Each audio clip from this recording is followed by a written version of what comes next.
Some atheists will claim that they may agree there's a creator of the universe, but they may say, why it's one, why it's not two or more or three or...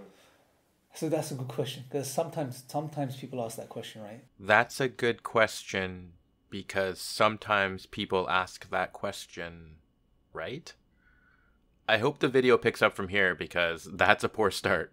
Sometimes they just ask that question just to divert the conversation. Divert the conversation from what? If you're talking about God concepts, it's a perfectly legitimate question to ask. Why can't multiple gods exist? Why should we believe your God concept over the thousands that came before it?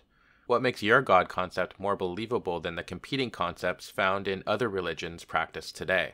But either way, it's a good question. But this verse from the Qur'an, which is in, I believe, chapter 21, verse 22, if I'm not mistaken, this has the answer. One of the most powerful ways of answering this question. We'll play it first. I'm sure this explanation isn't going to be disappointing at all. I can't wait.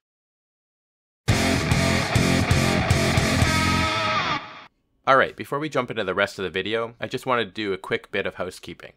First off, if you support this channel through Patreon, I've added a new reward to every tier. Once a month, I'll be hosting a hangout on my channel, sometimes with guests and other times without. And I'll be dropping a link on my Patreon page, which you can use to join in. This coming Saturday at 8 p.m. Eastern, I'll be hanging out with Billy Bong, and after a half hour or so, I'll post the link and any patron can join if they wish. Second, some of my fellow YouTube atheists have put together an event called the Faithless Forum. Here, I'll let GMS explain.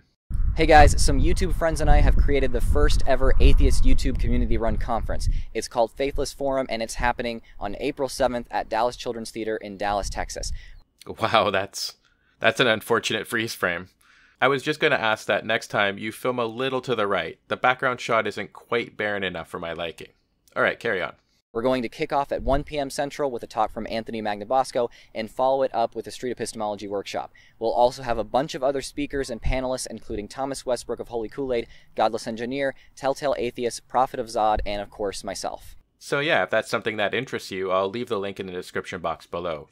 Tickets are $20. Unfortunately, I won't be able to make it out to the event, but if it goes well, we're hoping to make it an annual thing, and I'll be looking to make it out next year. Now let's jump back into the video. Our intrepid apologists were just about to drop their counter to the question, why just one God? Why can't multiple gods exist? لو كان فيهما آلهة إلا الله لفسدتا فسبحان الله رب. Okay, so enough of that. Let's see what you have written here, since you seem to think it's metaphorically the knockout blow to anyone questioning why one god and not multiple gods. Already it makes little sense. Even if I bought into a god concept, why wouldn't a god be able to live beside another god? Why would it be necessary to destroy each other? Let's see if we can find out. Allah says that if there was more than one ilah, gods, deities within the heavens and the earth, then they would have been ruined completely. I'm not sure this guy is totally buying what you're selling, or maybe that's just wishful thinking on my part. Right? The heavens and the earth would have been completely ruined. Okay? Now, on a very simple level, simple understanding, it makes sense. Right? Right? Wrong. Because we know from nature, when there is one creator, one all-powerful being, if there was more than one, they will argue and it would just be all chaos, right? What? No. How does any of that make sense? How can we know from nature that if there were more than one all-powerful being, that they would destroy each other? For one, there are no all-powerful beings in nature, let alone two. And why would it be a foregone conclusion that they'd argue?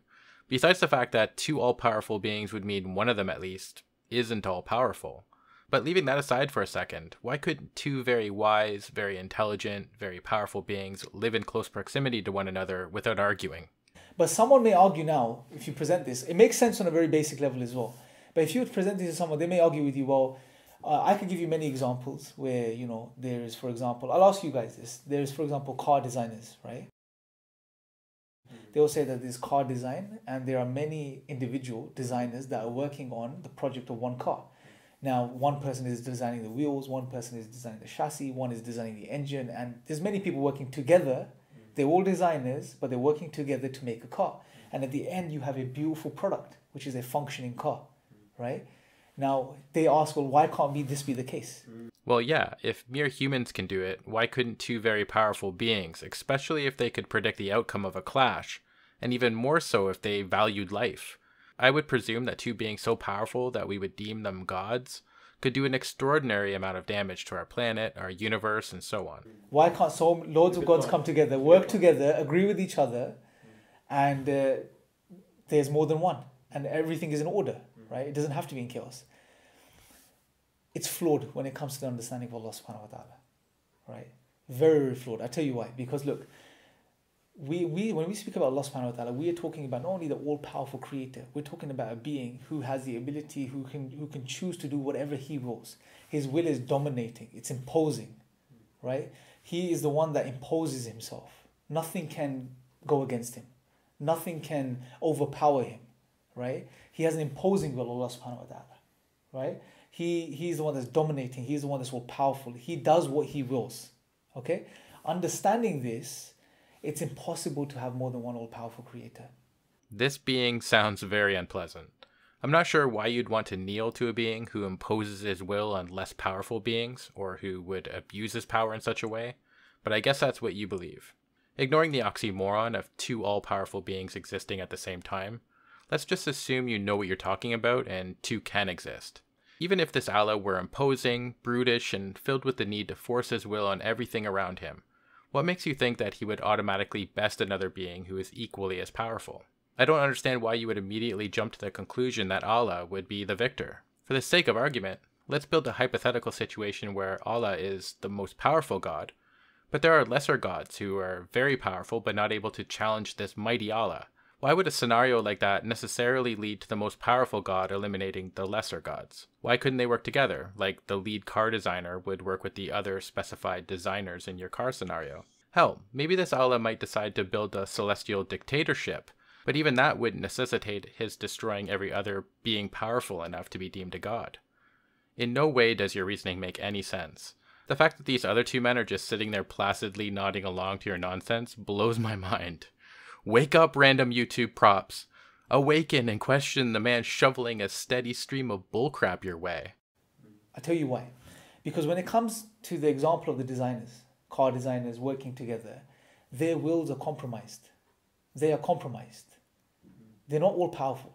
They don't have a dominating, imposing will. I'll tell you why. Because look. Of course they're not all powerful. They're human beings. However, car companies produce better cars more efficiently with many specialists than they do with just one person working alone. And if you had multiple people working on that car, but one of them was an imposing bully, you'd quickly find out that this is the wrong way to run and build a team. People wouldn't want to work with the bully. The team would likely fracture, and efficiency would plummet. Anyone who has worked in a team environment could tell you this. The guy that's designing the chassis of the car, right? Say he's designed the chassis of the car.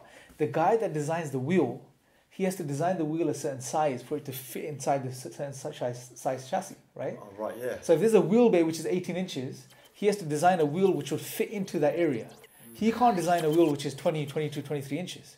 That means he's compromised. No, it means the team didn't plan very well. Any car company worth, well, anything would have planned everything out in advance and then built the car. Why do so many people believe in this stuff? Why? I hate to break it to you, but your analogies suck, your God doesn't exist, and you make very little, if any, sense. That's all I have for this video. Thanks for watching. Take care and cheers.